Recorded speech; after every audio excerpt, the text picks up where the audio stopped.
Hello दोस्तों। तो आज हम लोग पाइथन प्रोग्रामिंग में एक्सप्लेन करेंगे ब्रेथ फर्स्ट सर्च को। एआई का ही एक टॉपिक है कि ब्रेथ फर्स्ट सर्च क्या है और उसका बेसिक प्रोग्रामिंग में हम पाइथन के थ्रू किस तरीके से उसको प्रोग्राम करेंगे, that we are going to discuss in this specific topic. Right, तो हमारे पास सपोज एक ये डायग्राम दिया हुआ है जिसमें हमने एक बेसिक ग्राफ लिया हुआ है और इसमें अगर हम ब्रेथ फर्स्ट सर्च को इम्प्लीमेंट करें तो यू ऑल नो कि बेसिक तरीका क्या है कि सबसे पहले हमको रूट नोड लेना होता है। रूट नोड के बाद उसके जो सबऑर्डिनेट्स हैं, उसके जो चाइल्ड नोड्स हैं, दे आर 3 और 7, वो एक्सपैंड होते हैं और उसके बाद 5 आपका प्रिंट हो जाता है, 3 7 आपके क्यू में रहते हैं, 3 7 के बाद 3 को पिक किया जाता है, यानी जो पहला नोड है उसको पिक किया जाता है। उसके चाइल्ड नोड्स 2 और 4 हैं, वो 7 के बैक साइड में लिखे जाते हैं, यानी आपका 7 2 4 यहाँ पर बचा रहता है। फिर फर्स्ट नोड को 7 को पिक किया जाता है और उसके बाद उसका चाइल्ड नोड 8 जो है वो 2 4 के बाद लास्ट में लिखा जाता है। फिर 2 को पिक करेंगे, फिर 4 को पिक करेंगे, फिर 8 को पिक करेंगे। तो ये कि ब्रेथ के हिसाब से हमारा लूप, हमारा बेसिक प्रोग्राम चल रहा है। जो सर्चिंग क्राइटेरिया है, that's why we call it breadth first search. तो अब इसको हम जनरली समझना चाहते हैं कि प्रोग्रामिंग में हम इसको कैसे इंप्लीमेंट करें। स्पेसिफिकली ब्रेथ फर्स्ट सर्च के बारे में अगर आपको डिटेल में जानना है तो आप डिस्क्रिप्शन में नीचे देख सकते हैं, we have a specific topic for breadth first search. वहां पर जाकर आप उसे समझ सकते हैं और उसको समझना बहुत ज़रूरी भी है, तभी आप उसको प्रोग्रामिंग में इंप्लीमेंट कर पाएंगे। राइट, तो ये हमारा जनरल प्रोग्राम है पाइथन के थ्रू, जिसमें हमने इनिशियली एक ग्राफ एरे लिया हुआ है जिसमें सारे नोड्स को हमने स्पेसिफाई कर रखा है विद देयर चाइल्ड नोड्स। जैसे कि 5 हमारा रूट नोड है, उसके चाइल्ड नोड 3 7 है, तो 5 इज देयर, 3 और 7 आर चाइल्ड नोड्स। 3 है तो उसके जो चाइल्ड नोड्स हैं वो 2 और 4 हैं, तो 3 के साथ 2 4 स्पेसिफाई किया है। ऐसे ही 7 के साथ 8, 2 में कोई भी उसका चाइल्ड नोड नहीं है, 4 का 8, 8 का कोई भी नहीं है। तो इस तरीके से सारे नोड्स को एक्सप्रेस कर दिया है, उसके चाइल्ड नोड्स को यहाँ पर एक्सप्रेस कर दिए हैं।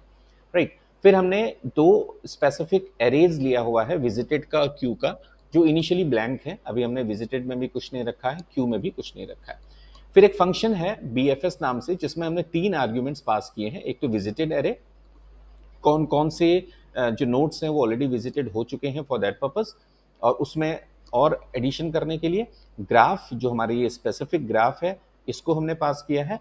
और नोड, यानी जो करंट नोड है, जो सबसे पहला वाला रूट नोड है 5, वो यहाँ से पास होगा।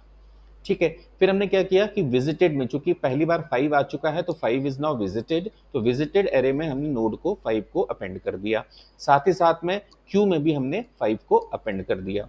अब जब तक हमारा ये क्यू खाली नहीं होता, यानी जब तक क्यू चल रहा है, तब तक हमने एक लूप चलाया वाइल क्यू के थ्रू।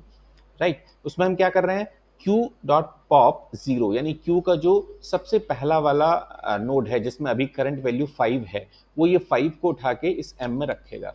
राइट, फिर उसको प्रिंट कर देगा और एक ब्लैंक स्पेस दे देगा।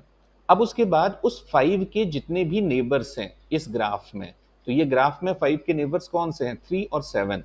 राइट, तो अगर वो नेबर विजिटेड में ऑलरेडी नहीं है, विजिटेड में पहले क्या आया था, 5 आया था। राइट, तो अभी विजिटेड में 3 और 7 नहीं है, तो 3 और 7 को भी वो विजिटेड में रख देगा और क्यू में 3 और 7 को अपेंड कर देगा। तो आफ्टर दिस वन, अभी आपके क्यू में जो वैल्यूज हैं वो कौन सी हैं, 3 7, विजिटेड में कौन सी हैं, 5 3 7, क्योंकि क्यू में से ऑलरेडी हम पॉप कर चुके हैं 5 को।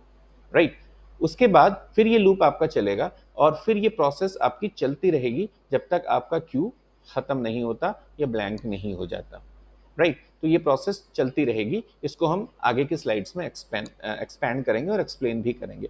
और ये जो नीचे आपका ड्राइवर कोड है, ये इनिशियली एक्सप्लेन होगा, जिसमें वो बताएगा कि ब्रेथ फर्स्ट सर्च हमारा ये चल रहा है और इस BFS फंक्शन को ये कॉल करेगा यहाँ से, जिसमें विजिटेड इस एरे को, ग्राफ इस पर्टिकुलर एरे को, और इनिशियल नोड 5 को यहाँ से पास करेगा। तो ये फंक्शन कॉलिंग हो गई, ये फंक्शन डेफिनेशन हो गई, और इस डेफिनेशन के बाद आपको आउटपुट आपका मिल जाएगा। अब चलिए इसको प्रॉपर्ली एक्सप्लेन करते हैं। सबसे पहले हमारा विजिटेड जो था वो ब्लैंक था, क्यू हमारा ब्लैंक था एज पर दिस कोड। यहां से हम चल रहे हैं विजिटेड डॉट अपेंड नोड। तो इसने क्या किया कि आपने जो नोड पास किया था, 5 यहां से नोड था, वो नोड विजिटेड में ऐड किया, क्यू में भी आपका ऐड किया। तो क्या हुआ, विजिटेड में वैल्यू आ गई 5, क्यू में वैल्यू आ गई 5। लूप चला जब तक क्यू में वैल्यूज हैं। M is equal to Q dot pop ने क्या किया, पहली वैल्यू को पॉप किया, क्यू आपका ब्लैंक हो गया और प्रिंट किया एम को, तो 5 प्रिंट हो गया। फिर for neighbours in graph M is 5, तो इस जो ग्राफ है आपके पास, इस ग्राफ में 5 के जो नेबर्स हैं 3 और 7, उनको चेक किया कि क्या वो विजिटेड में है। विजिटेड में अभी केवल 5 है, तो वो विजिटेड में नहीं है। तो क्या होगा, विजिटेड में इन दोनों को 3 और 7 को वो अपेंड कर देगा, यानी अब विजिटेड में क्या आ गया, 5, 3 और 7। क्यू में भी नेबर्स को अपेंड करेगा, क्यू में क्या आ गया, 3 और 7। तो क्यू अभी ब्लैंक नहीं है, अब क्यू में 3 और 7 है, तो वापस ये लूप चलेगा। ठीक है, क्यू में 3 और 7 आया, फिर से लूप चला, m is equals to Q dot pop 0 किया, यानी पहली 3 की वैल्यू इसने पर्टिकुलरली पिक किया, और अभी पिक क्या किया, पॉप कर लिया। तो क्यू में बचा क्या, 7, तो क्यू में 7 बच गया। फिर उसने क्या किया, m को प्रिंट किया, किसको प्रिंट किया, 3 को। तो 5 और 3 आपकी वैल्यू आउटपुट में आ गई। फिर उसने चेक किया कि 3 के जो आपका नोड करंट क्या है, 3 है, 3 का कोई नेबर है कि नहीं है जो विजिटेड में नहीं हो। ठीक है, तो 3 के नेबर्स कौन से थे, 2 और 4। ठीक है, तो आपके 2 और 4 को वो चेक करेगा कि वो विजिटेड में है कि नहीं, अभी वो नहीं थे, तो उसने विजिटेड में 5, 3, 7, 2, 4 को ऐड कर दिया। राइट, उसके साथ ही साथ में उन दोनों को उसने क्यू में भी अपेंड कर दिया, 7 और 4, तो वो बाद में अपेंड हो जाएंगे। अब आपकी क्यू की वैल्यू क्या आ गई, 7, 2, 4, विजिटेड में 5, 3, 7, 2, 4।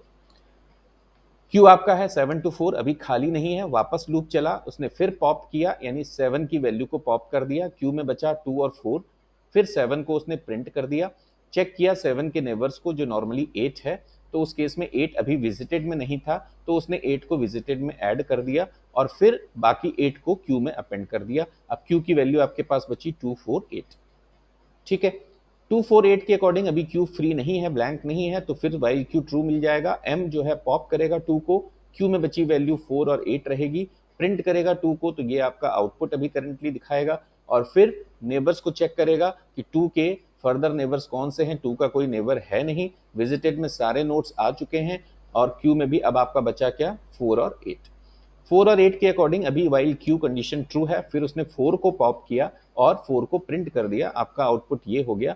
नेबर्स उसने चेक किए, आगे कोई स्पेसिफिक नेबर उसको 8 मिल रहा है जो विजिटेड में नहीं है, तो आपका पर्टिकुलरली क्यू में ऑलरेडी अपेंडेड 8 है, तो दोबारा ऐड नहीं करेगा, क्योंकि ये कंडीशन आपकी सेटिस्फाई नहीं हो रही है।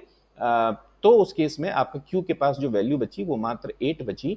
8 के अकॉर्डिंग भी अभी आपका कंडीशन ट्रू है, 8 को उसने पॉप किया, क्यू में उसने ऐड किया, सॉरी क्यू ब्लैंक हो गया।